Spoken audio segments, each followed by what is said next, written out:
The autumn sun dipped low over the Wyoming horizon as Mitchell Reed grabbed his Winchester rifle and stepped onto his porch, the distant sound of gunfire setting his nerves on edge. 3 years running his father's cattle ranch had taught him to be wary of unusual sounds, especially as dusk settled across the rolling prairie. The year was 1876, and the territory was still wild enough that caution kept a man breathing. Mitchell squinted against the fading light, his calloused hand shielding his eyes. The shots had come from the direction of the old creek bend, near where his property met the open range. At 32, he'd learned to mind his own business, but something about the irregular pattern of gunfire troubled him. Not hunters, not target practice, something else. He whistled for his horse, a sturdy buckskin gelding named Copper, who trotted dutifully from the corral. Mitchell swung himself into the saddle with practiced ease, his lean frame hardened from years of ranch work. His dark hair, too long for town standards but practical for life on the range, was tucked beneath a weather-beaten Stetson. "Let's go see what the commotion's about," he murmured to Copper, who snorted in response and set off at an easy lope toward the creek. The late September air carried a hint of the coming winter, and Mitchell pulled his duster closer around his broad shoulders. He'd been alone on the Double R Ranch since his father passed 2 winters ago, managing 40 head of cattle and keeping to himself except for monthly trips into Cottonwood Springs for supplies. The solitude suited him after returning from the war with too many memories he'd rather forget. As he approached the creek, Mitchell slowed Copper to a walk and listened intently. The gunfire had ceased, but he could make out hoof beats retreating to the north. He dismounted, rifle at the ready, and moved cautiously through the brush toward the water. The sight that greeted him by the creek bank made him freeze. A horse lay dead near the water's edge, blood darkening its chestnut coat. Beside it, a figure in a torn dress was slumped against a boulder, motionless. Mitchell approached carefully, scanning the surroundings for any sign of danger before kneeling beside the fallen form.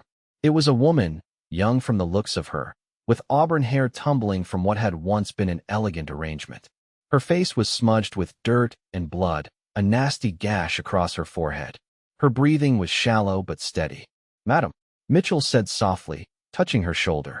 "Can you hear me?" The woman's eyelids fluttered but didn't open.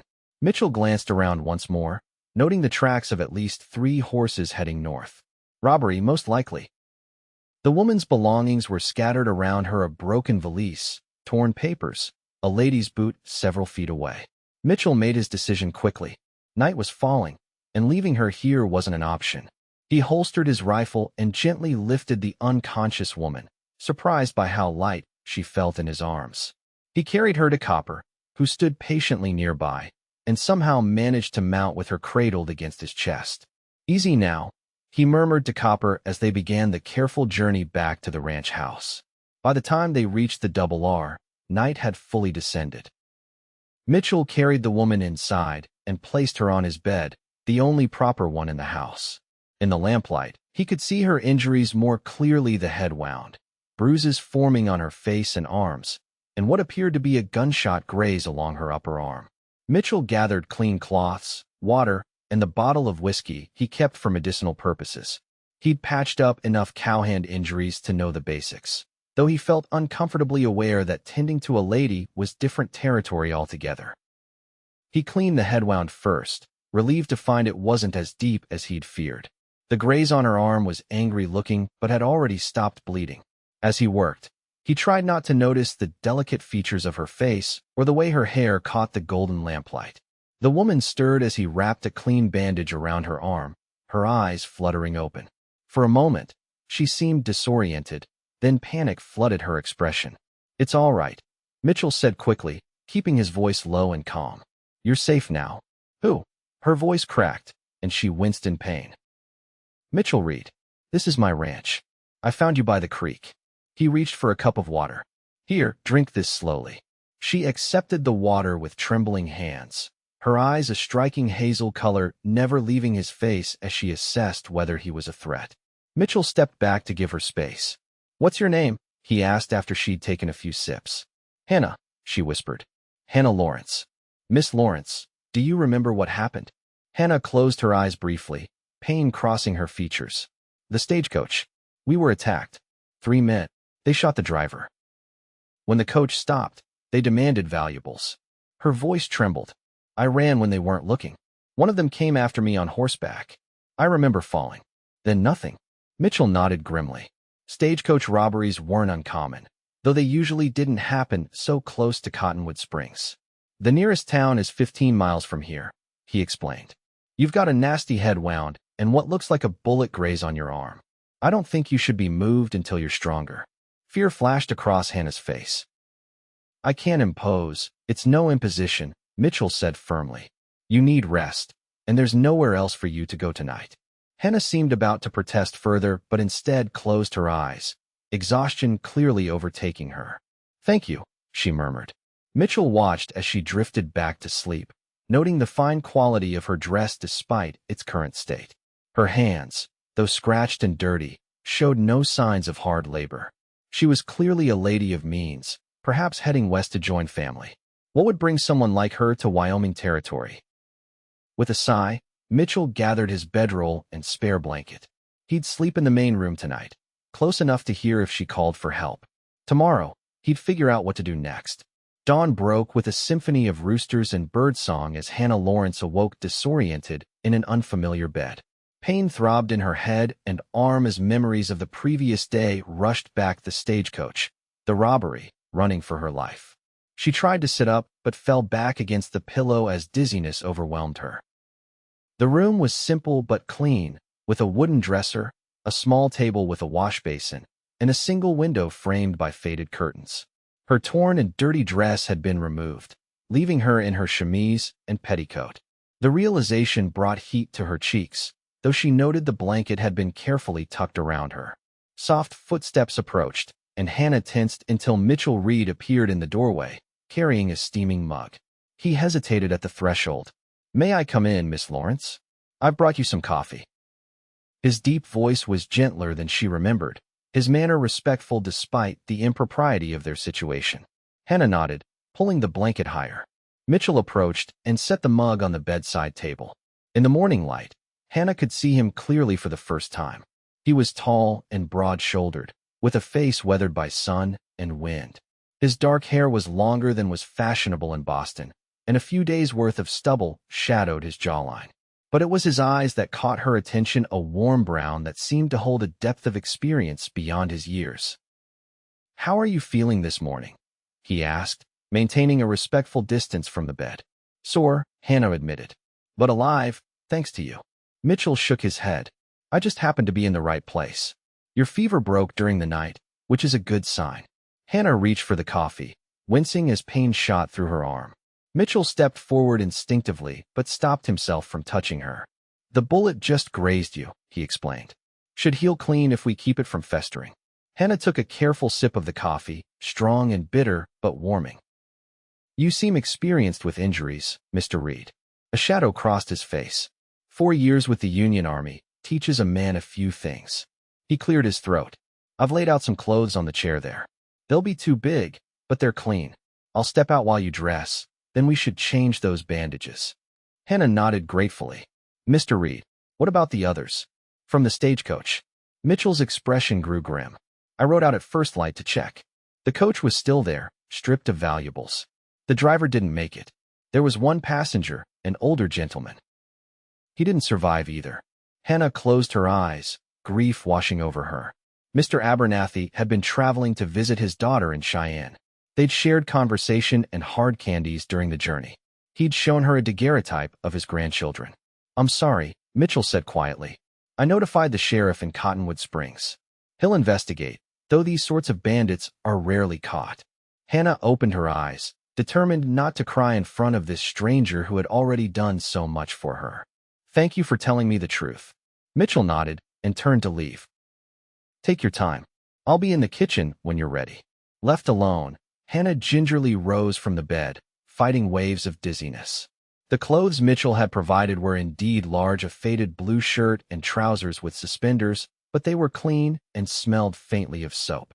Dressing was a painful, awkward process with her injured arm, but Hannah was determined not to call for help. 24 years of proper Boston upbringing had not prepared her for wearing a man's clothing. let alone staying unchaperoned in a bachelor's home. Yet circumstances had left her with little choice. Her journey west had already broken countless social conventions. This was merely one more. Once dressed, Hannah made her way slowly to the main room of the cabin. It was larger than she'd expected, with a stone fireplace, a solid wooden table with 4 chairs, a bookshelf surprisingly full of volumes, and 2 worn but comfortable-looking armchairs. Everything was simple but meticulously maintained. Mitchell was at the stove, his back to her as he tended to something in a cast-iron skillet. He turned at the sound of her footsteps, his eyes widening slightly at the sight of her in his clothes before his expression returned to careful neutrality. "You should be resting," he said, pulling out a chair at the table. "I've imposed enough already," Hannah replied, making her way to the offered seat. "I need to figure out what happens next." Mitchell turned back to the stove. "What brings you to Wyoming territory, if you don't mind my asking? You're a long way from home, judging by your accent." Hannah watched as he efficiently transferred eggs and bacon to 2 plates. "Boston. I was traveling to Cheyenne to take a teaching position at a new school there." She hesitated. "My father passed away 6 months ago. There was nothing left for me in Boston." Mitchell set a plate before her. "I'm sorry about your father." "Thank you." Hannah looked down at the simple but appetizing breakfast. "What about you, Mr. Reed? Have you always lived here?" "Call me Mitchell, please." He sat across from her with his own plate. "This was my father's ranch. I grew up here, left for a while, then came back after the war. Been running it alone since Pa died 2 years ago." Hannah noted the absence of any mention of a mother or siblings, but didn't pry. "It's a beautiful piece of land." Mitchell's expression softened. "It is that. Not much compared to some of the big spreads, but it's good land. 40 head of cattle, some chickens, a vegetable garden that does all right when the weather cooperates." They ate in companionable silence for a few minutes before Mitchell spoke again. "Once you're stronger, I can take you into Cottonwood Springs. Telegraph office there can send a message to Cheyenne about your situation." Hannah nodded, but anxiety twisted in her stomach. The teaching position had been arranged months ago. By now, they might have given it to someone else. And her funds, hidden in a secret pocket of her now missing valise, were gone. The prospect of being stranded in an unfamiliar territory with no means of support loomed before her. Mitchell seemed to read her thoughts. "The school in Cottonwood Springs has been looking for a teacher too. Might be worth inquiring while you're there. Do you think they'd consider me? Without references at hand." Mitchell's mouth quirked in a half-smile. "Miss Lawrence, any woman educated enough to come all the way from Boston for a teaching position would be considered a godsend in these parts. Half the children in town can barely read." Hannah felt a flicker of hope. Perhaps all was not lost after all. After breakfast, Mitchell insisted on checking her wounds. Hannah sat stiffly as he unwrapped the bandage on her arm, his touch clinical but gentle. His hands were calloused but surprisingly deft as he cleaned the wound and applied a fresh bandage. "Healing nicely," he pronounced. "The head wound looks good too, though you'll have a headache for a few days yet." "You'd have made a fine doctor," Hannah observed. Mitchell's expression closed slightly. "Just picked up what I needed to know." He rose and gathered the used bandages. "You should rest more today. Tomorrow, if you're feeling up to it, we can make the trip to town." Hannah spent the day alternating between rest and short walks around the cabin to regain her strength. Mitchell kept busy with ranch chores but checked on her regularly, bringing her water or coffee without being asked. By evening, her headache had subsided to a dull throb, and she felt steady enough on her feet to help prepare a simple supper of beans and cornbread. "You don't need to cook," Mitchell protested when he found her at the stove. "I'm not an invalid, Mr. Reed Mitchell," Hannah corrected herself. "And I'd like to repay your kindness in some small way." Mitchell looked like he wanted to argue, but instead nodded and began setting the table. As they ate, Hannah found herself studying him when he wasn't looking. There was a quietness to Mitchell Reed that spoke of solitude, not just physical isolation on this remote ranch, but something deeper. The few times he mentioned the war, that shadow crossed his features again, and Hannah wondered what memories haunted him. "Tell me about Cottonwood Springs," she said, breaking a comfortable silence. "What kind of place is it?" Mitchell considered the question. "Small but growing. Maybe 300 people now. Got a hotel, general store, saloon, 2 of those, actually. A church that doubles as the schoolhouse. Dr. Wilson's there 3 days a week. Otherwise, the nearest doctor's in Cheyenne. Decent folks, mostly. And the children? The ones who would be my students if I were to get the position. Ranch kids, mostly. Some from town. Tough, but good-hearted. Don't get much schooling beyond what their parents can manage. Hannah nodded thoughtfully. In Boston, I taught at a girls' finishing school. Very different from what you're describing. Why leave that behind? Mitchell asked, genuine curiosity in his voice. Hannah stared into her cup of coffee.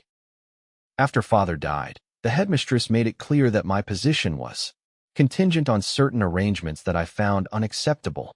She didn't elaborate on how the headmistress's brother, a widower 20 years her senior, had begun calling with increasing frequency, bringing gifts and making his intentions clear.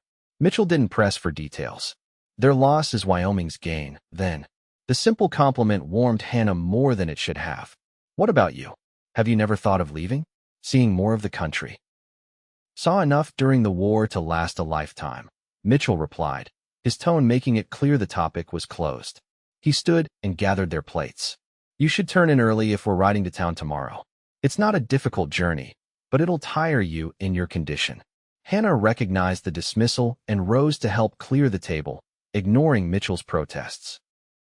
As they worked side by side, she was acutely aware of his presence, the warmth radiating from his tall frame, the scent of leather and open air that clung to him, the careful way he moved around her as if afraid she might break.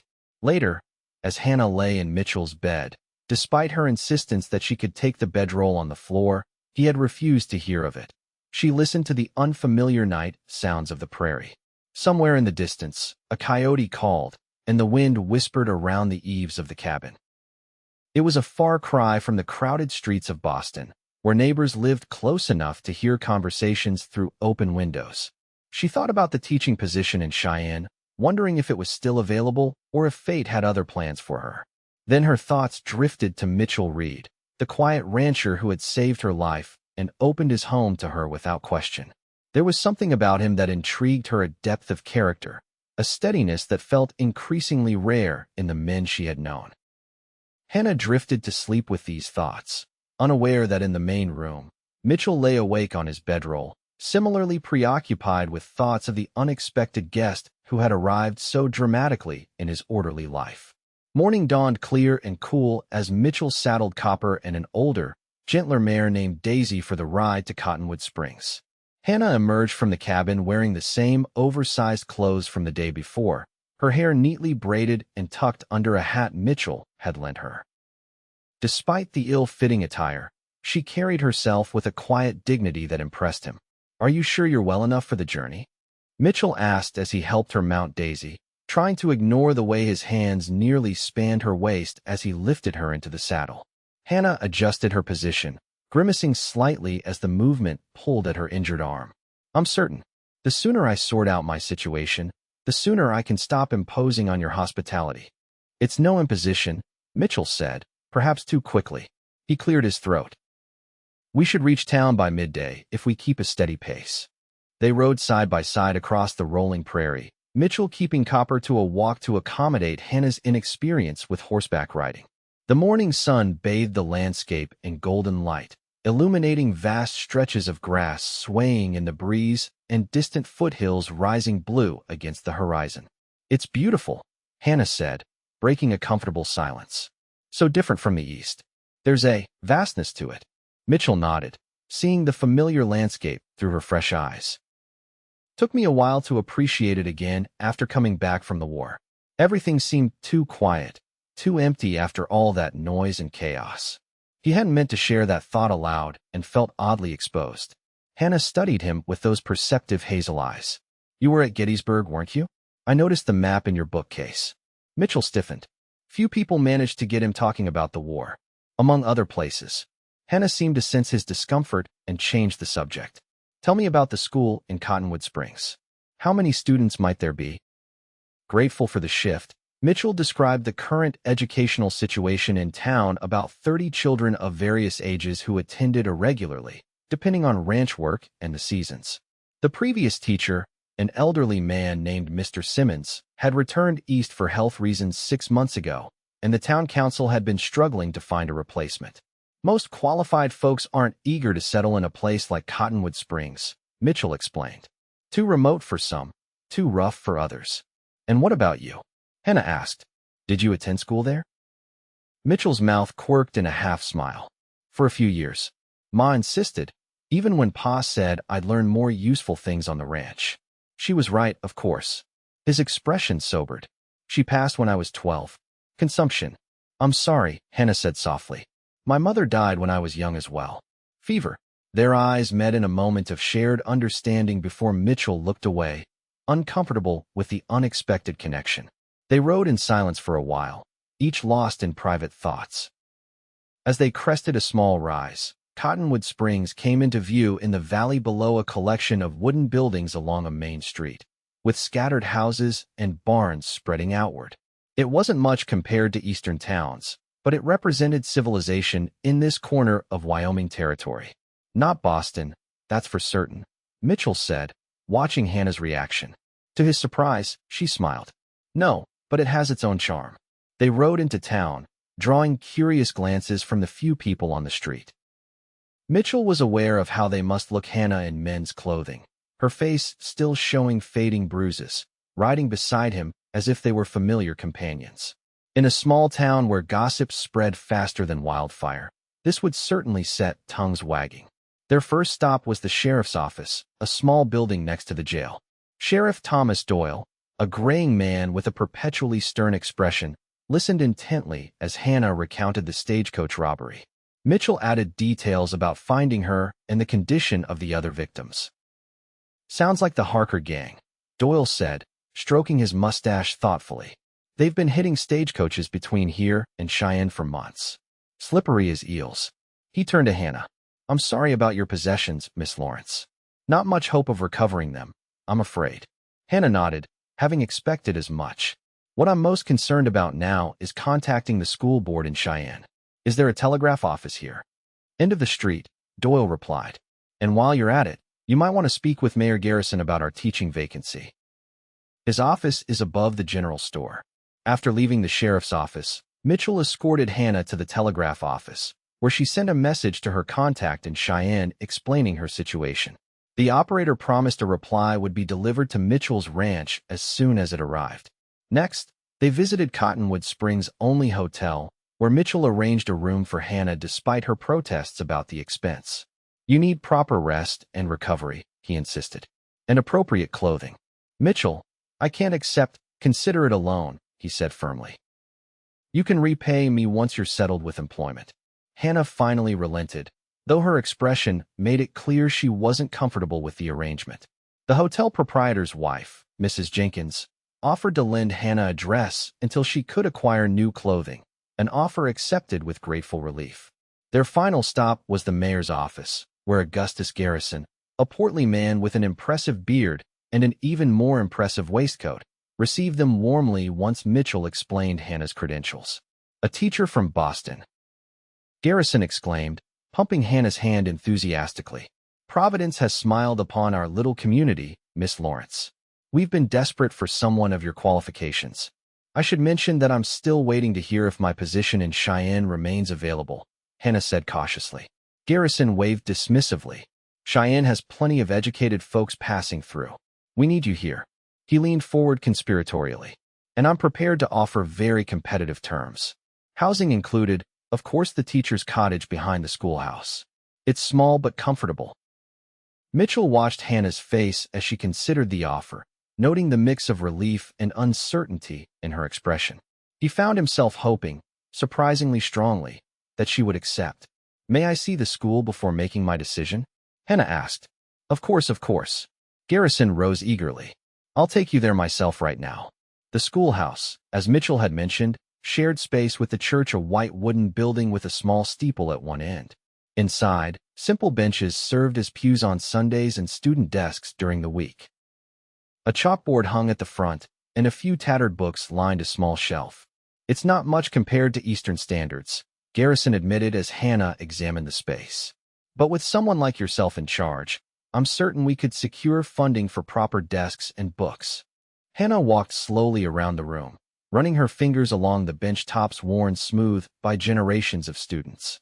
Mitchell watched her, trying to imagine her standing at the front of this room, teaching the ranch children their letters and numbers. The image came surprisingly easily. And the cottage? Hannah asked. Garrison led them to a small structure behind the schoolhouse, a one-room cabin with a stone fireplace, a small kitchen area, and a curtained-off sleeping space. Like the school, it was simple but sound. Mrs. Jennings from the Ladies' Aid Society keeps it clean and aired, Garrison explained. It could be ready for occupancy within days. Hannah stood in the center of the room, turning slowly to take it all in. Mitchell could see her mentally arranging the space, perhaps imagining her books on the empty shelf, her personal touches making this Spartan cabin a home. "I'll need to wait for the response from Cheyenne," she said finally. "But if that position is no longer available, I would be honored to accept your offer, Mayor Garrison." Garrison beamed, shaking her hand enthusiastically once more. "Excellent, excellent. I'll inform the town council immediately. They'll be delighted." As they left the schoolhouse, Mitchell noticed Hannah's steps were slower, her face paler than before. The day's activities had clearly taken a toll on her still recovering body. "We should get you back to the hotel," he said, concerned. "You need rest." Hannah didn't argue, which told Mitchell just how exhausted she truly was. At the hotel, Mrs. Jenkins had laid out a simple blue dress that, while not perfectly fitted, was a vast improvement over Mitchell's clothes. Hannah thanked Mitchell for his escort and promised to meet him the following morning to discuss the journey back to his ranch while awaiting news from Cheyenne. "You don't have to return to the ranch with me," Mitchell said. "You could stay here in town." Hannah hesitated. "I wouldn't want to impose further, but my things are still at your home, and it seems sensible to wait there for the telegraph response." She paused. "Unless you'd prefer I remain in town?" "No," Mitchell said, perhaps too quickly. "That is, you're welcome to return to the ranch. It's no trouble." With that settled, Mitchell took his leave, oddly reluctant to part from her. As he led Copper and Daisy to the livery stable to be fed and watered before the return journey, he found himself thinking about the small teacher's cottage and wondering if Hannah would choose to stay in Cottonwood Springs. The thought of her settling nearby brought an unexpected warmth to his chest that he wasn't quite ready to examine. Mitchell completed a few errands purchasing supplies at the general store, ordering replacement parts for his plow at the blacksmith's before stopping at the Silverton Saloon for a quick meal. As he ate his stew at a corner table, he became aware of curious glances and whispered conversations directed his way. Hank Miller, who owned the neighboring ranch, eventually ambled over with a knowing grin. "So, Mitchell Reed finally found himself a woman, eh? And quite a looker, from what I hear, despite those bruises." Mitchell set down his spoon, irritation rising. "Miss Lawrence was injured in a stagecoach robbery. I found her and provided medical assistance. Nothing more." Hank's grin widened. Sure. "And you bringing her to town dressed in your clothes is just neighborly kindness, I suppose." "Her clothes were ruined in the attack," Mitchell said coldly. "She's a schoolteacher from Boston, here to potentially take the position at our school. I'd appreciate if you'd help set the record straight rather than spreading gossip." Hank raised his hands in mock surrender. "No offense meant, Reed. Just never seen you with a woman in all the years since you came back from the war. Folks are bound to talk." Mitchell finished his meal in stony silence, eager to be away from the prying eyes and wagging tongues of Cottonwood Springs. As he rode Copper out of town, leading Daisy behind, he found his thoughts returning to Hannah Lawrence. Hank's insinuations had touched a nerve, forcing Mitchell to confront the uncomfortable truth that he was attracted to his unexpected guest. It had been years since Mitchell had allowed himself to think of any woman in that way. After returning from the war, broken in ways that didn't show on the outside, he'd withdrawn from society, finding peace in the solitude of ranch life. Women occasionally showed interest during his infrequent trips to town, but Mitchell had kept his distance, convinced he had nothing to offer. Hannah Lawrence was different, educated, refined, yet with a quiet strength that had impressed him. The way she'd handled the aftermath of the robbery, her determination to forge ahead despite losing everything, it spoke to a resilience Mitchell understood and respected. But she belonged in civilization, among people who could appreciate her intelligence and learning. Not on an isolated ranch with a man still haunted by the ghosts of Gettysburg and Antietam. By the time Mitchell reached the Double R, twilight was settling over the land. He tended to the horses and cattle, completed his evening chores, and entered the empty cabin. Without Hannah's presence, the space felt strangely hollow. Mitchell built a fire and heated leftover coffee, trying to ignore the faint scent of her that still lingered in the air. Tomorrow, he would return to town and bring her back to the ranch to await news from Cheyenne. And then, most likely, she would leave either for Cheyenne or to take up residence in the teacher's cottage in Cottonwood Springs. Either way, Mitchell's life would return to its quiet routine. As he spread his bedroll on the floor, Mitchell told himself this was for the best. He'd done his Christian duty by helping someone in need. Nothing more was required or expected. Yet as he drifted toward sleep, Mitchell found himself remembering the moment by the creek when he'd first taken Hannah's hand, checking for a pulse. Something had shifted in that instant. A connection formed, unexpected and unwelcome, yet undeniable. In the hushed sanctuary of the hotel room, Hannah Lawrence sat at a small writing desk, penning a letter to her aunt in Philadelphia, the only family member with whom she still corresponded. Her hand moved methodically across the paper as she described the stagecoach robbery, her rescue by Mitchell Reed, and the potential teaching position in Cottonwood Springs. What she didn't write was how Mitchell's quiet strength had affected her, or how the simple cabin on his ranch had felt more like home in 2 days than her father's Boston townhouse had in years. Such thoughts were inappropriate for a lady in her position, particularly one as recently acquainted with Mr. Reed as she was. Hannah set down her pen and moved to the window, gazing out at the main street of Cottonwood Springs. It was a far cry from Boston's elegant boulevards, yet there was something appealing about its straightforward functionality. The people she'd met had been welcoming, curious about her, but not judgmental of her unusual arrival. Mayor Garrison's offer was generous, certainly more than she'd expected. The teacher's cottage, while rustic, would provide independence she hadn't experienced before. In Boston, she'd lived in her father's house until his death, then in cramped quarters at the school where she taught. The prospect of a place that was truly her own held significant appeal. Yet Hannah found herself hoping, in a way that surprised her, that the position in Cheyenne had been filled. The idea of remaining close to Cottonwood Springs, and by extension, to Mitchell Reed's ranch was strangely comforting. Hannah chided herself for such thoughts. Mitchell had been kind, certainly, but he'd given no indication of any interest beyond Christian charity. His manner was polite but reserved, and he clearly valued his solitude. The way he'd reacted when Hank Miller had approached their table at the general store made that abundantly clear. Reed keeps to himself, Miller had said after Mitchell stepped outside to check on the horses. Been that way since he came back from the war. Folks say he saw things that changed him. Hannah had made a non-committal response, uncomfortable with discussing Mitchell behind his back, but Miller's words had stayed with her. They explained the shadows she sometimes glimpsed in Mitchell's eyes, the way he would withdraw into silence when certain topics arose. A knock at the door interrupted Hannah's reflections. She opened it to find Mrs. Jenkins with a tray of tea and biscuits. "Thought you might like a little something before bed, dear," the older woman said, setting the tray on the small table. "How are you feeling? Those bruises looking any better?" "Much improved, thank you," Hannah replied, touching her forehead where the worst of the bruising had begun to fade to a yellowish hue. "And thank you for the dress. It's been wonderful to feel like myself again." Mrs. Jenkins waved away the thanks. "Least I could do. We're all mighty grateful you're considering staying to teach our young-ons. Been too long without proper schooling." As she poured the tea, Mrs. Jenkins continued chatting, her conversation eventually circling to Mitchell Reed. "Good man, that one. Keeps his distance from town folks, but always willing to lend a hand when needed. His father, old Jacob Reed, was the same way backbone of this community, though you'd hardly see him except on Sundays or market days." Hannah sipped her tea, trying to maintain a neutral expression. "Mr. Reed has been very kind to me." Mrs. Jenkins gave her a knowing look. "Caused quite a stir, you riding into town with him today.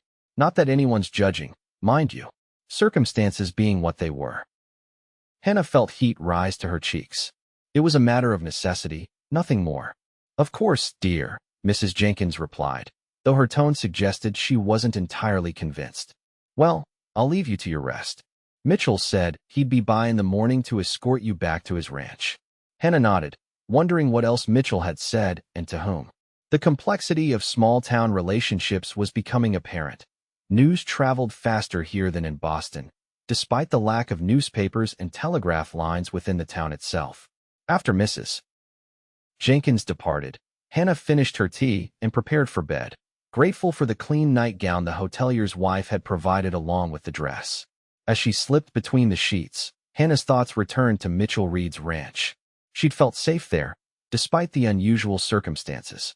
There was something about the quiet strength of the man himself that inspired confidence. Hannah fell asleep thinking of wide open spaces and the way Mitchell's eyes crinkled slightly at the corners on the rare occasions when he smiled. Morning brought clear skies and a crisp autumn breeze as Hannah descended the hotel stairs to find Mitchell already waiting in the lobby. He stood when he saw her, removing his hat in a gesture that spoke of his upbringing. "Good morning, Miss Lawrence," he said formally, though his eyes warmed slightly. "I trust you slept well." "Very well, thank you," Hannah replied, equally formal, aware of Mrs. Jenkins watching with interest from behind the front desk. "I'm ready whenever you are." Mitchell nodded and offered his arm to escort her outside, where Copper and Daisy waited. As Hannah settled into Daisy's saddle, she noticed a package tied behind it. "Mrs. Peterson at the general store put together some things you might need," Mitchell explained, seeing her curiosity. "Said to put it on her account, and you can settle up when you're employed." Hannah was touched by the thoughtfulness of people she'd barely met. "Everyone has been so kind. Folks look after each other out here," Mitchell said simply. "Have to, with towns so far apart and winters so harsh."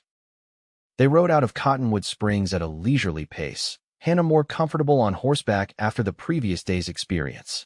The morning sun cast long shadows across the prairie, and a hawk circled lazily overhead. It was peaceful in a way Hannah had never experienced in Boston. "Have you always lived in cities?" Mitchell asked after they'd ridden in companionable silence for a while. Hannah considered the question. "Mostly. My father was a professor at Harvard, so we lived in Cambridge until I was 16, then moved to Boston proper when he took a position at a preparatory school there." "And your mother?" "She died when I was 8. Influenza." Hannah's voice softened with the memory. "She was a teacher as well. That's why I chose the profession." Mitchell nodded understanding. "My mother taught me to read before I ever set foot in a schoolhouse. Said education was the one thing no one could take from you, no matter what happened." "She sounds like a wise woman." "She was." Mitchell's expression grew distant. "Would have liked to see what became of the ranch. Pa and I did our best to make her proud." Hannah sensed there was more to the story but didn't press. Instead, she asked about the ranch the cattle Mitchell raised, the challenges of Wyoming winters, the rhythms of life so different from what she'd known. Mitchell answered readily, his reserved manner gradually warming as he spoke about the land he clearly loved. Hannah found herself captivated by his deep connection to this place, the way he described the changing seasons and the habits of the wild creatures that shared his property. "You speak of it like poetry," she observed after he described how the prairie grasses changed colors with the setting sun. Mitchell looked embarrassed. "Just calling it as I see it. Nothing fancy." "It doesn't need to be fancy to be beautiful," Hannah replied.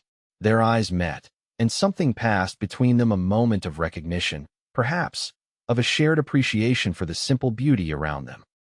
Mitchell looked away first, adjusting his hat and suggesting they stop to rest the horses by a small creek.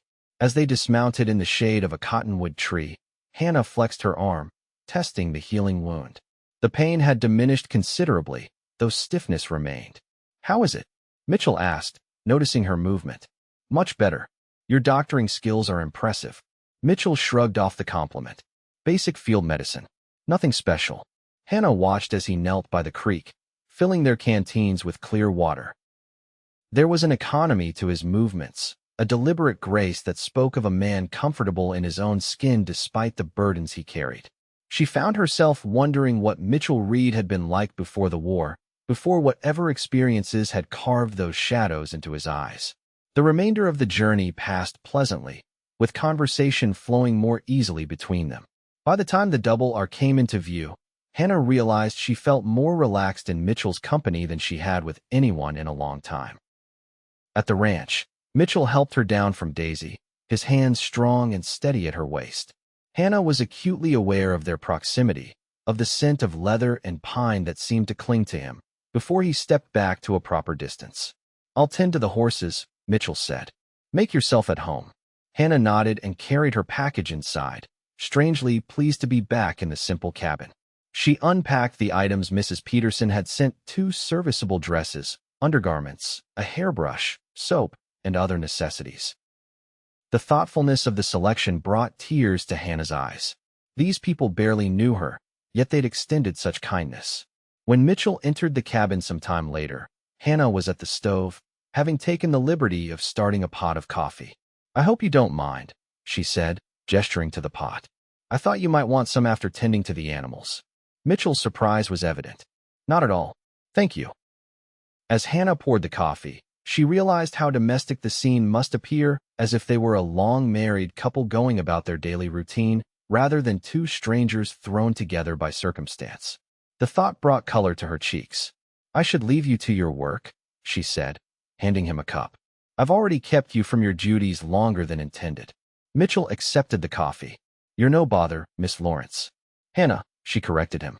"After everything, I think we can dispense with formalities, at least when it's just the 2 of us."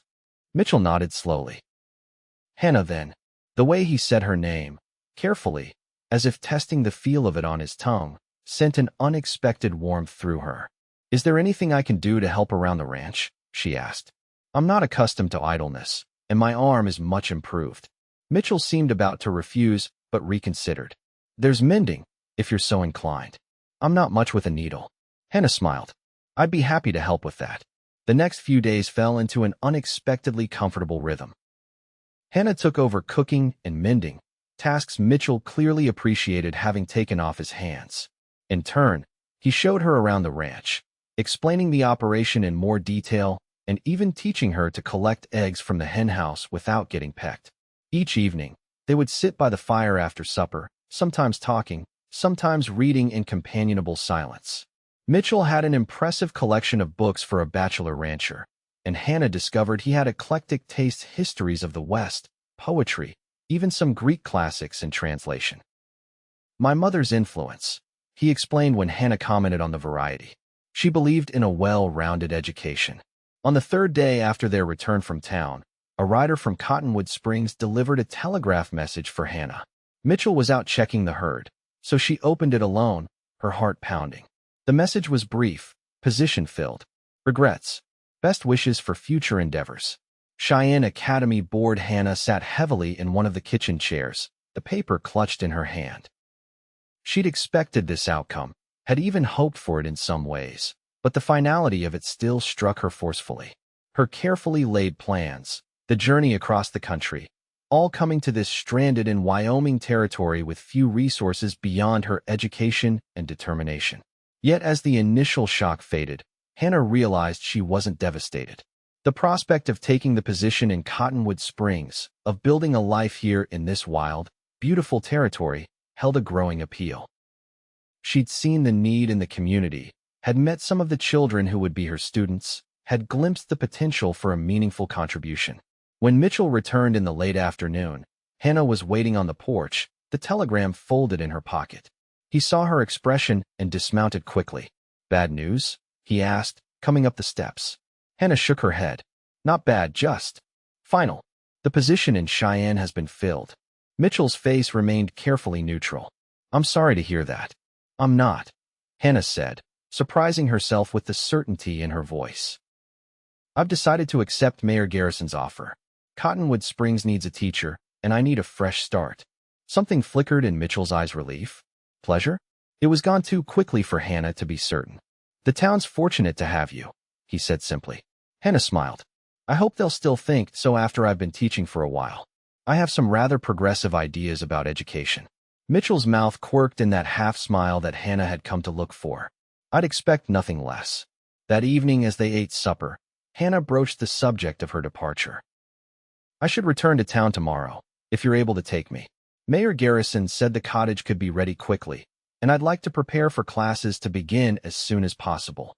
Mitchell nodded, though Hannah thought she detected a hint of reluctance. "Of course. I need to pick up supplies anyway. I can't thank you enough for everything you've done," Hannah continued. "Taking me in, caring for my injuries, escorting me to town. It's far beyond what anyone could expect from a stranger. We're not exactly strangers anymore, Mitchell observed quietly. Hannah met his gaze across the table. No, I suppose we're not. The moment stretched between them, filled with unspoken thoughts and feelings that Hannah wasn't ready to examine too closely. Mitchell broke the connection first, rising to clear their plates. We should leave early, he said, his tone businesslike. Weather looks to be changing. Might get rain. Hannah nodded and helped with the dishes, aware of a growing melancholy at the thought of leaving the ranch. In just a few days, it had begun to feel familiar, comfortable in a way she hadn't expected. Or perhaps it wasn't the ranch itself, but the man who owned it that had come to represent safety and comfort in her mind. Such thoughts were dangerous, Hannah knew. Mitchell Reed had given no indication that he saw her as anything but a temporary responsibility, a good deed that would soon be complete. Whatever attraction she might feel was likely one-sided and certainly inappropriate given their circumstances. Tomorrow, she would return to Cottonwood Springs and begin her new life as the town's schoolteacher. Mitchell would return to his solitary existence on the Double R. Their paths might cross occasionally in town, but the brief interlude of sharing his home would end. It was for the best, Hannah told herself firmly as she prepared for bed that night. Yet as she lay in Mitchell's bed for the last time, listening to the now familiar sounds of the prairie night, she couldn't help but wish that circumstances had been different, that they had met in the normal course of events, perhaps at a town social or church gathering, with the freedom to explore whatever connection might exist between them without the complications of rescue and obligation. Such wishful thinking would lead nowhere productive, Hannah reminded herself sternly. She had a position to prepare for, a new life to build. That was where her focus belonged. Morning arrived with leaden skies and a chill wind that hinted at the approaching winter. Mitchell was already up when Hannah emerged from the bedroom, his expression unreadable as he handed her a cup of coffee. Storm's coming, he said, nodding toward the window. We should get an early start if we want to reach town before it hits. Hannah agreed, and they prepared for departure with efficient movements, speaking little. There was a strange tension in the air, as if both were aware of the impending change in their circumstances but uncertain how to address it. As Hannah gathered her few belongings, she paused at the bookshelf, running her fingers along the spines of Mitchell's books. One volume in particular caught her eye, a collection of Wordsworth's poetry that appeared well read, the binding cracked and pages dog-eared. You can borrow it if you like, Mitchell said from behind her, making Hannah start slightly. She hadn't heard him approach. I wouldn't want to deprive you, she replied, though her fingers lingered on the book. Mitchell shook his head. I know most of those poems by heart anyway. He reached past her and took the volume, his arm brushing hers in the process. The brief contact sent an unexpected jolt through Hannah. Mitchell seemed unaffected as he handed her the book. Consider it a housewarming gift for your new cottage. Hannah accepted the volume, touched by the gesture. Thank you. I'll treasure it.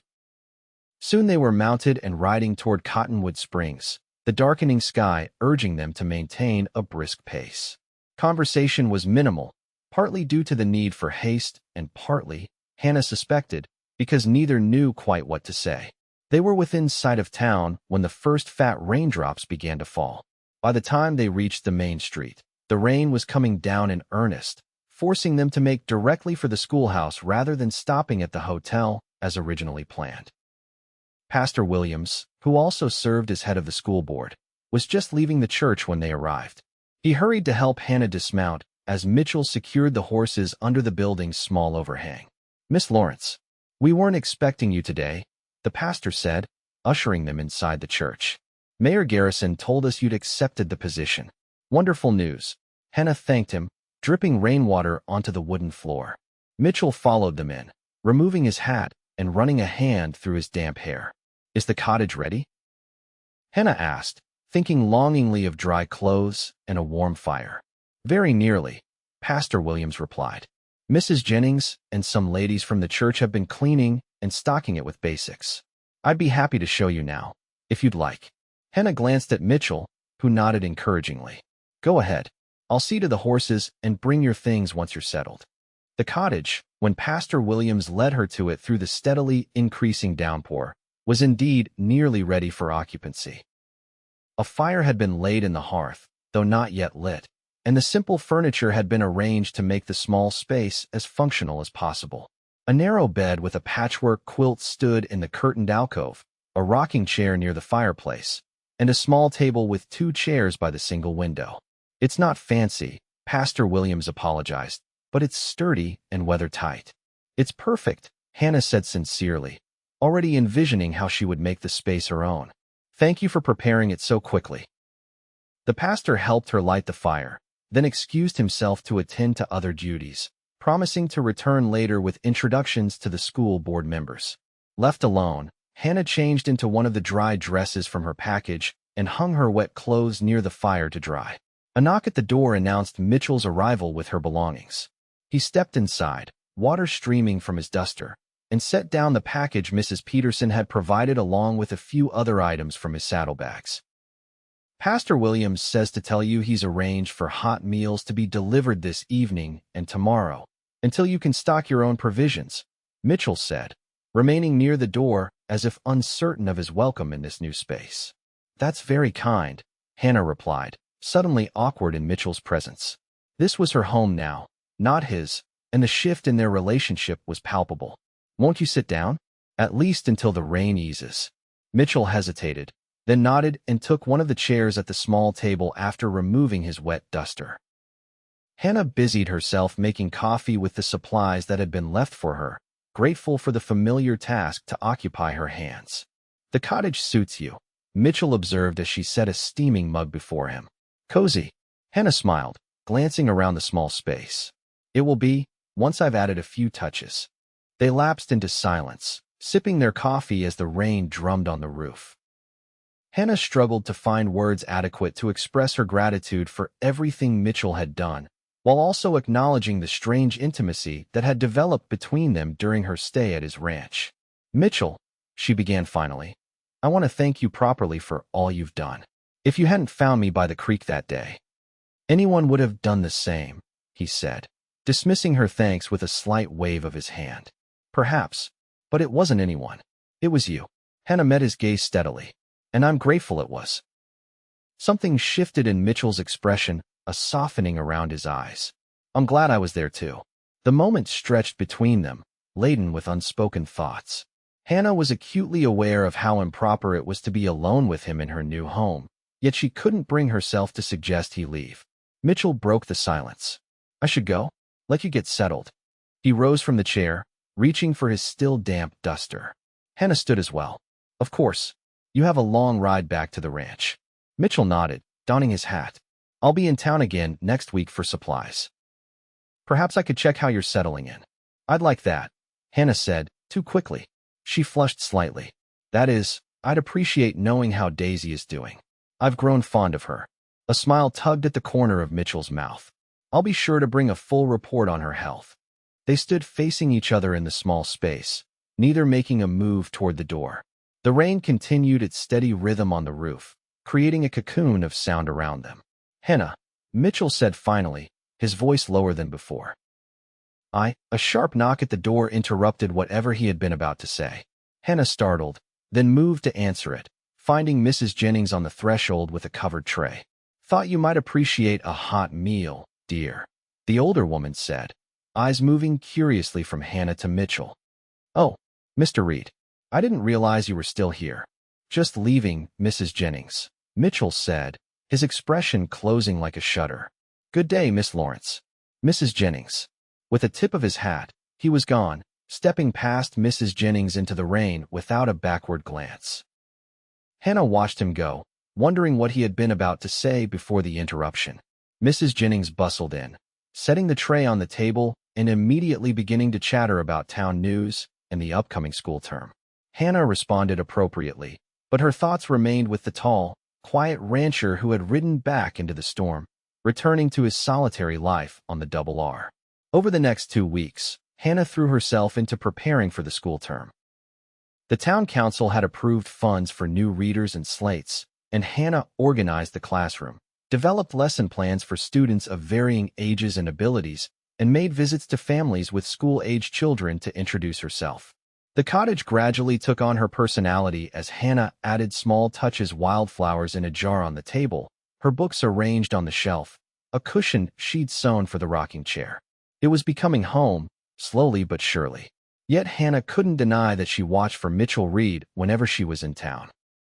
He hadn't returned as he'd said he might, and though Hannah told herself it was for the best that whatever momentary connection they'd shared had been a product of unusual circumstances, she couldn't help feeling disappointed. The school term began with 32 students ranging in age from 6 to 16. Hannah quickly discovered that while many of the older children had spotty attendance records under the previous teacher, they were bright and eager to learn when engaged properly. She instituted a more interactive approach than Mr. Simmons had used, incorporating practical applications of mathematics and science that related to ranch work and daily life. Miss Lawrence says we can use arithmetic to figure out how much fence we need for the north pasture, young Tommy Jenkins announced to his father in the general store one afternoon when Hannah was purchasing supplies. Mr. Jenkins raised an eyebrow at Hannah. That's so? Seems more practical than the poetry old Simmons was always on about. Hannah smiled. We study poetry too, Mr. Jenkins. But I believe education should prepare children for the lives they'll lead, not just fill their heads with facts they'll never use. Word of Hannah's teaching methods spread quickly, and within 3 weeks, 5 more students had joined the class, including 2 teenage boys whose parents had previously considered formal education unnecessary for future ranchers. Hannah was returning to her cottage late one afternoon, arms full of student essays to grade, when she spotted a familiar figure on horseback at the edge of town. Her heart quickened as she recognized Mitchell Reed, speaking with Sheriff Doyle outside the lawman's office. Hannah debated whether to approach them or continue to her cottage. Before she could decide, Mitchell glanced in her direction. Their eyes met across the distance, and he raised a hand in greeting. Hannah nodded in response, smiling despite herself. After a few more words with the sheriff, Mitchell mounted Copper and rode toward her. Hannah remained where she was, suddenly conscious of her appearance after a full day of teaching. Miss Lawrence, Mitchell said as he reached her, dismounting with easy grace. Sheriff says you've been causing quite a stir with your teaching methods. Hannah laughed. Nothing too revolutionary, I assure you. Just trying to make learning relevant to the children's lives. Mitchell's expression warmed. From what I hear, the parents are mighty pleased. Especially the Morgans. Their boy Billy never would stay in school more than a week at a stretch before. Billy has a good mind for mathematics, Hannah said. He just needed to see its practical applications. They stood in awkward silence for a moment before Mitchell spoke again. I apologize for not returning to town sooner. Had some trouble with rustlers on the north boundary that needed sorting out. No apology necessary, Hannah said quickly. You have responsibilities at the ranch. I understand that. Mitchell nodded, then seemed to notice the stack of papers in her arms. Those look heavy. May I walk you to your cottage? Hannah accepted the offer, and they fell into step together, Copper following obediently behind. Several townspeople nodded greetings as they passed, their curious glances not lost on Hannah. How are you finding life in Cottonwood Springs? Mitchell asked as they walked. Busy but fulfilling, Hannah replied honestly. The children are wonderful, and everyone has been very welcoming. And the cottage? Comfortable enough. Very much so. Though I must admit, I miss the sound of the prairie at night. Town is never quite as still. Mitchell glanced at her, surprise evident in his expression. Most city folks find the country too quiet. Takes them weeks to adjust to the absence of street noise. Hannah smiled. I suppose I adapted quickly. There's something peaceful about hearing only the wind and occasional coyote. They reached the cottage, and Hannah hesitated at the door, uncertain of the protocol. Inviting Mitchell inside would certainly set tongues wagging, yet she was reluctant to end their conversation so soon. Mitchell solved the dilemma by remaining by Coppa's side. I should let you get to your grading, he said, nodding toward the papers in her arms. Yes, of course, Hannah agreed, ignoring her disappointment. It was good to see you, Mitchell. He tipped his hat. Likewise, Miss Lawrence. He paused, then added, I'm staying in town tonight, got business with the cattle broker tomorrow. Perhaps I could call on you properly tomorrow evening? If that wouldn't be inappropriate. Hannah's heart quickened at the formal request. I'd like that very much. Mitchell nodded, a hint of a smile playing at his lips. Until tomorrow, then.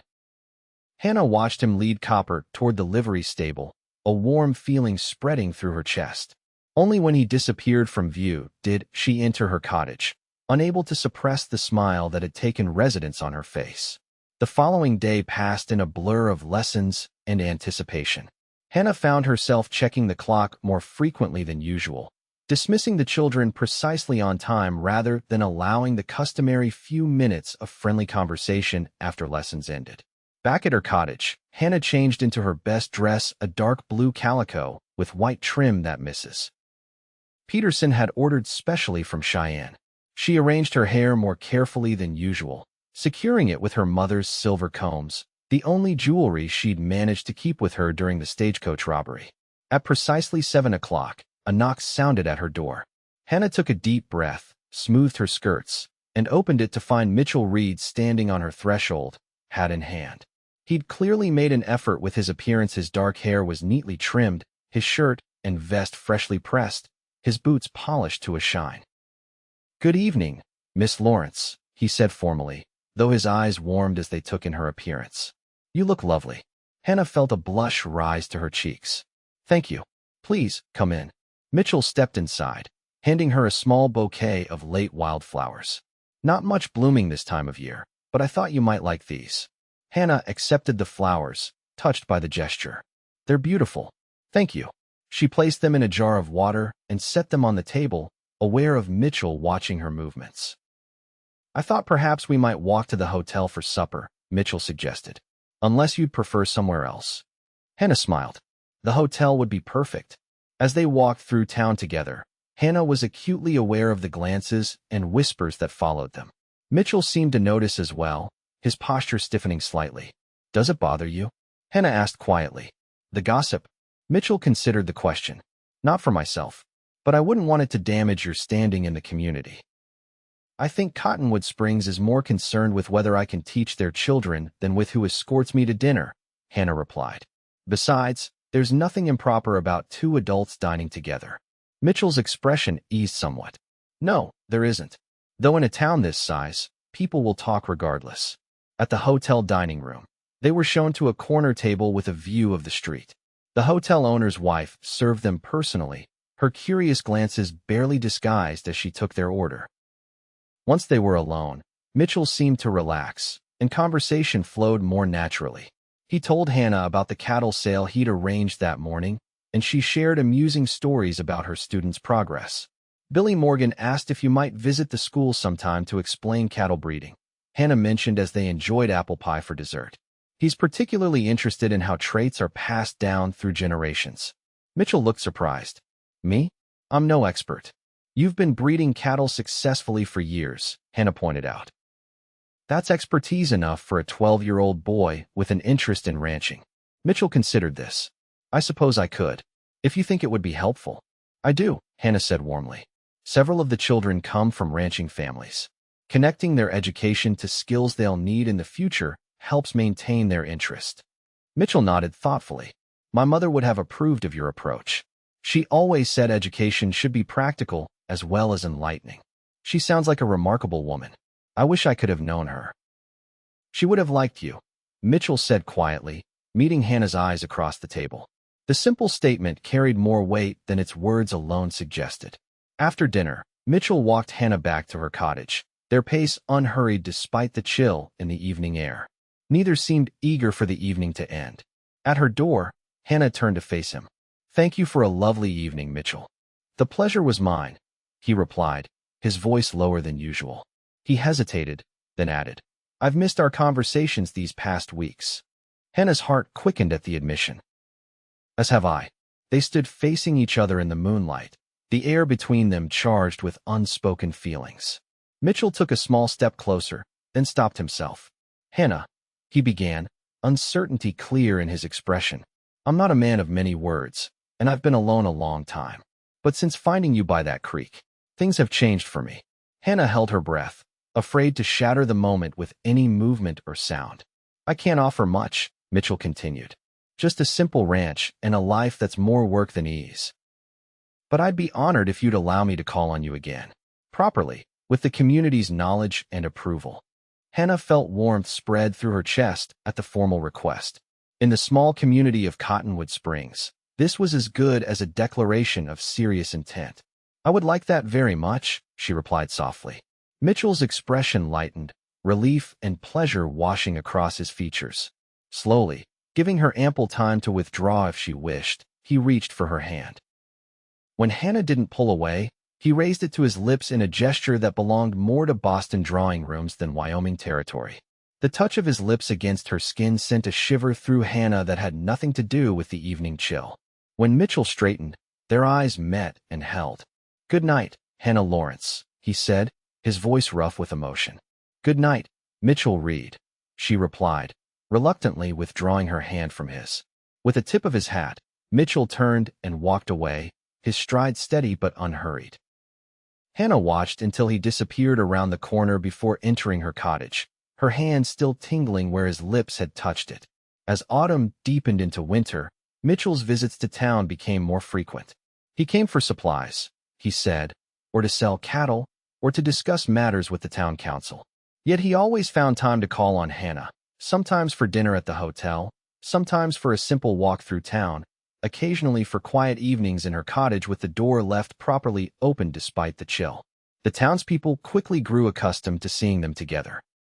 If there had been gossip at first, it had faded as the honorable nature of Mitchell's intentions became clear.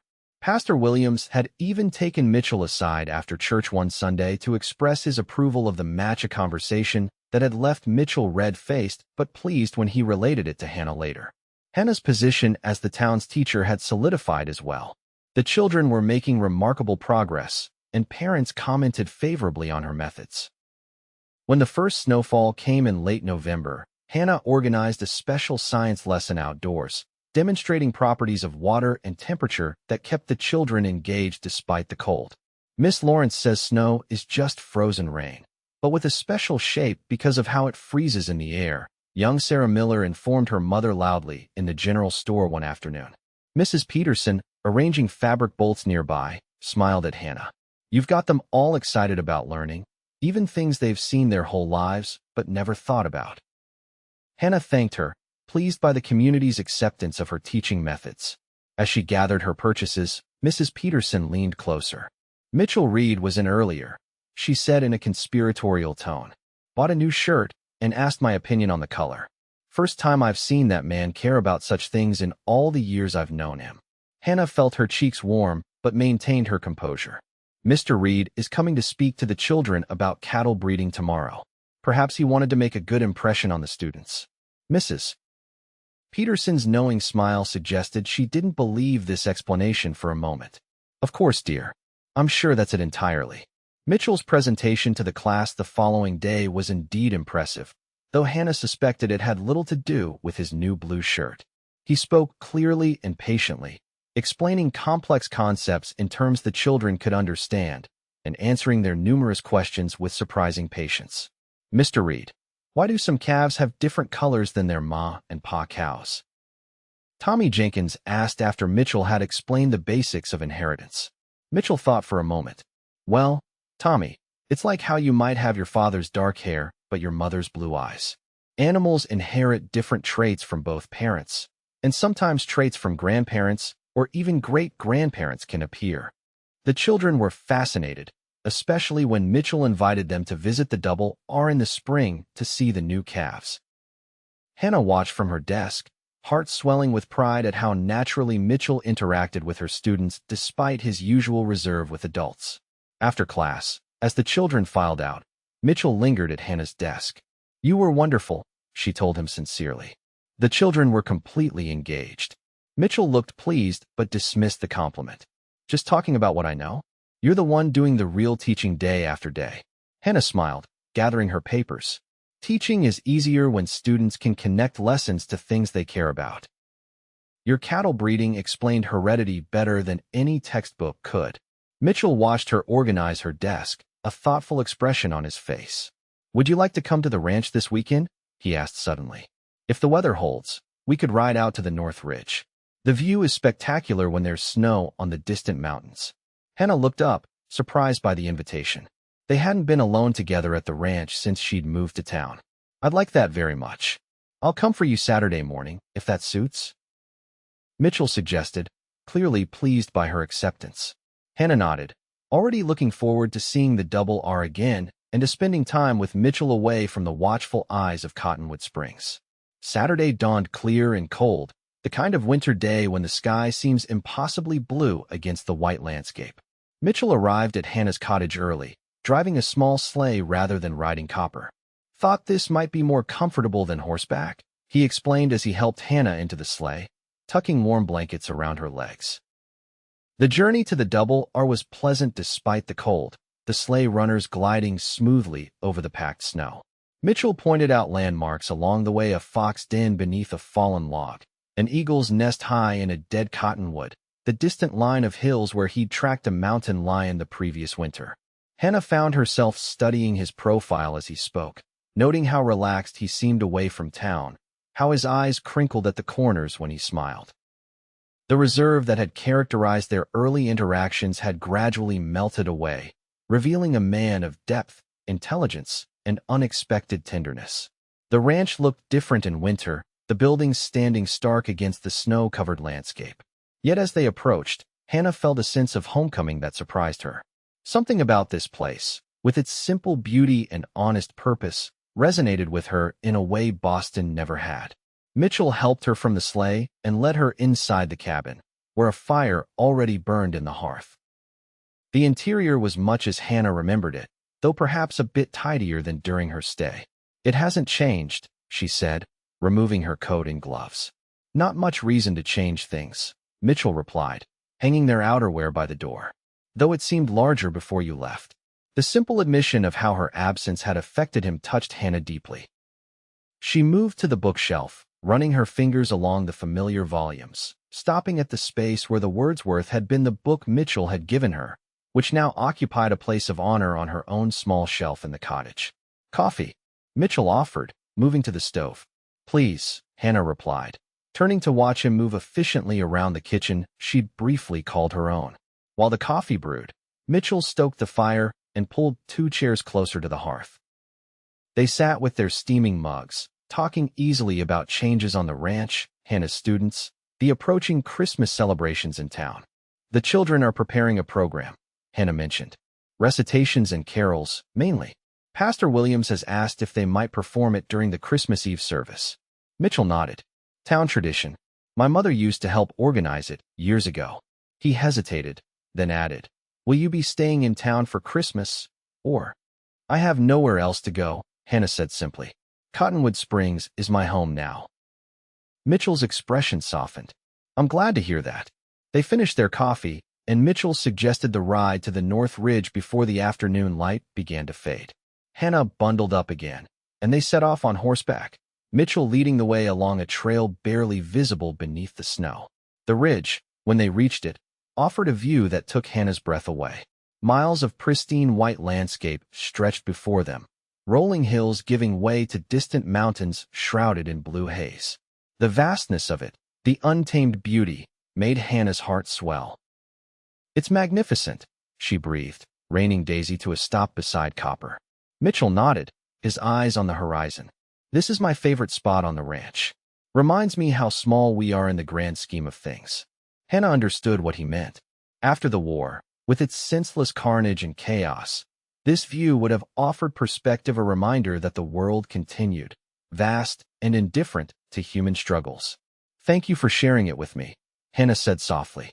Mitchell turned to look at her, his expression open and vulnerable in a way she'd rarely seen. "Hannah, there's something I've been wanting to tell you. Something I should have said weeks ago." Hannah's heart quickened. "Yes. When I found you by that creek, I was just doing what anyone would do, helping someone in need. But these past months, getting to know you, seeing your strength and kindness." He paused, searching for words. "You've changed something in me that I thought was broken beyond repair." Hannah held her breath, afraid to shatter the moment with any movement or sound. "I know I'm not the kind of man you might have expected to care for," Mitchell continued. "I'm just a rancher with too many memories and not enough words. But if you could see your way clear to—" "Mitchell," Hannah interrupted gently, unable to bear his uncertainty any longer. I've cared for you since before I even realized it was happening. You talk as if you have little to offer, but you've given me more than anyone in my life: safety when I needed it most, respect for my mind and abilities, and a glimpse of what life could be with someone who truly sees me." Mitchell's expression transformed, hope and joy replacing doubt. He urged Copper closer to Daisy until their knees almost touched. "May I kiss you, Hannah Lawrence?" he asked, his voice low and rough with emotion. "Yes," Hannah whispered, her heart pounding. Mitchell leaned across the space between them, one hand gently cupping her cheek as his lips met hers. The kiss was tender at first, almost hesitant, then deepened as Hannah responded. When they finally parted, both slightly breathless, Mitchell rested his forehead against hers. "I love you," he said simply. "Have for a while now." "And I love you," Hannah replied, the words feeling right and true as they left her lips. They remained on the ridge until the winter sun began its early descent, talking of feelings long held but newly expressed, of a future they might build together. When they finally returned to the ranch, there was a new ease between them, as if the last barriers had finally fallen away. That evening, as they sat before the fire sharing a simple meal, Mitchell reached for Hannah's hand across the table. "There's something I want to ask you," he said, his expression serious yet hopeful. "But first, I need you to understand what life would be like here. It's not easy, especially for a woman used to city comforts. Winters are harsh, the work never ends, and we'd be miles from town." Hannah squeezed his hand. "I've thought about all of that, Mitchell. The teaching position has been fulfilling, but these past months, I've realized that what I truly want is a home of my own, work that matters, and someone to share both with." She met his gaze steadily. "I want that someone to be you." Mitchell's face lit with a smile that transformed his usually solemn features. He rose from his chair, still holding her hand, and to Hannah's surprise, knelt beside her. "Hannah Lawrence, would you do me the great honor of becoming my wife? I can't promise wealth or ease, but I can promise to love and cherish you for all the days of my life." Tears welled in Hannah's eyes as she nodded. "Yes, Mitchell Reed. Yes, with all my heart." Mitchell rose and pulled her gently to her feet, enfolding her in his arms. This time when they kissed, there was no hesitation, only the certainty of two hearts that had found their home in each other. The following day, Mitchell drove Hannah back to town, both agreeing that propriety demanded they announce their engagement properly before Hannah spent another night at the ranch. Pastor Williams was their first stop, and the clergyman offered his blessing along with a suggestion that the wedding take place after the new year, giving them time for proper banns to be read. The news spread quickly through Cottonwood Springs, met with general approval and more than a few knowing smiles from those who had observed the growing attachment between the schoolteacher and the rancher. Mayor Garrison expressed concern about losing their teacher midterm, but was mollified when Hannah promised to continue teaching until a replacement could be found.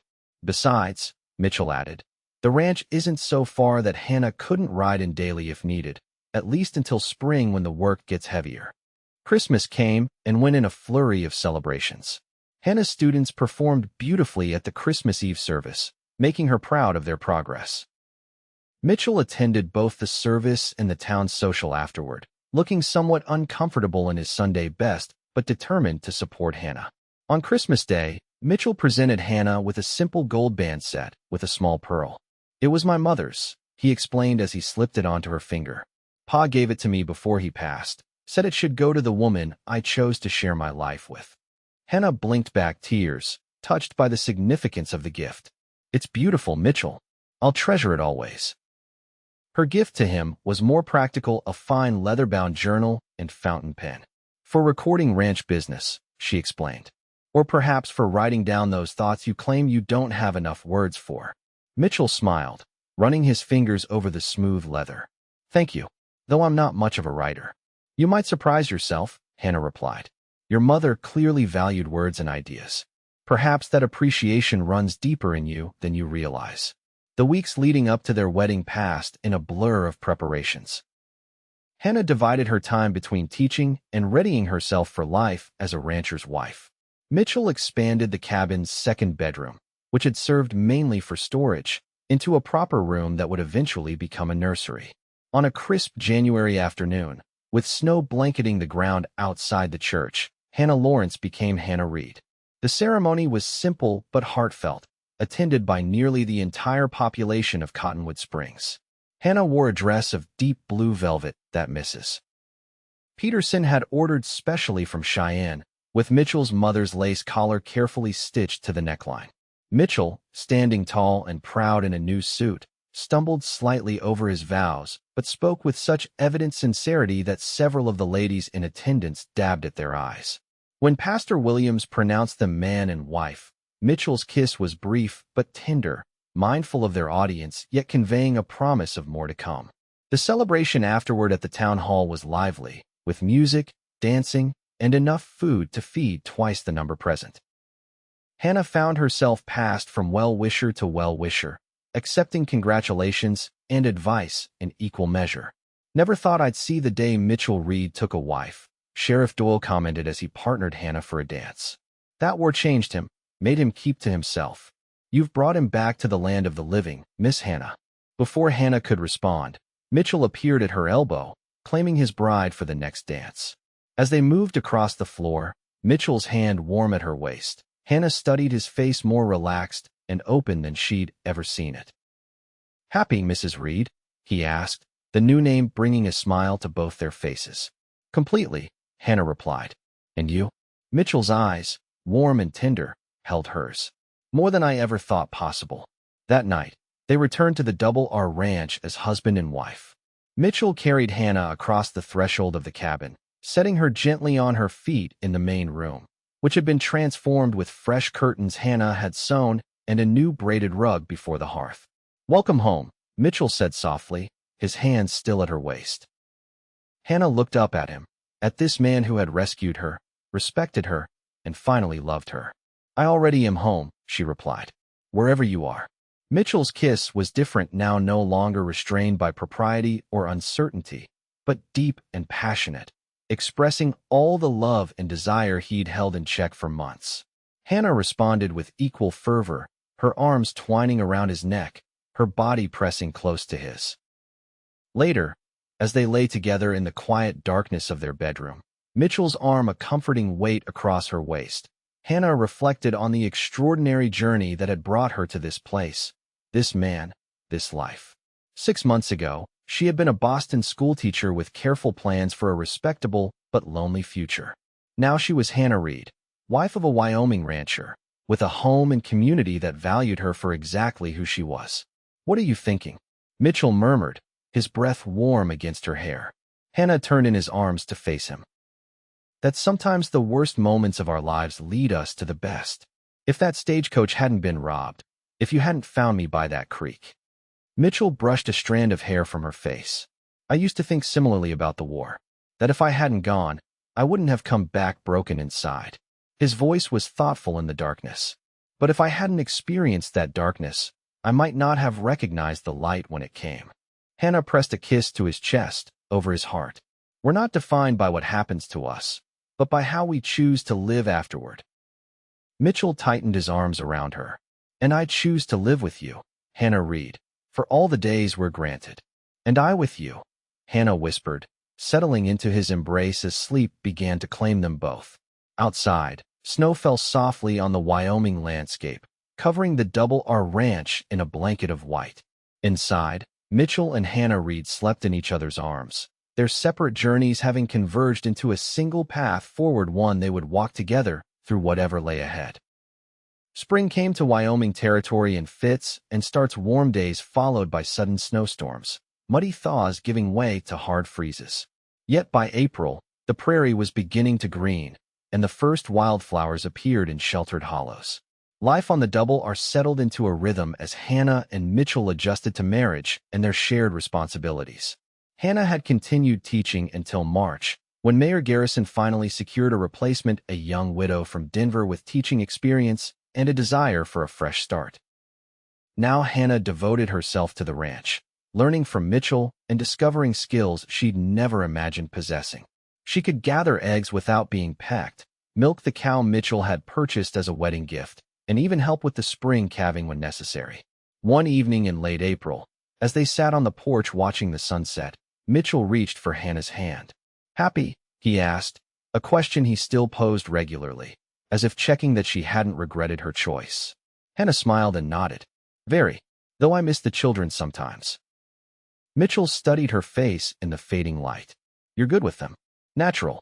Hannah's hand moved unconsciously to her stomach, a gesture Mitchell didn't miss. His eyes widened. Hannah, are you? She nodded, her smile widening. Dr. Wilson confirmed it yesterday when I was in town.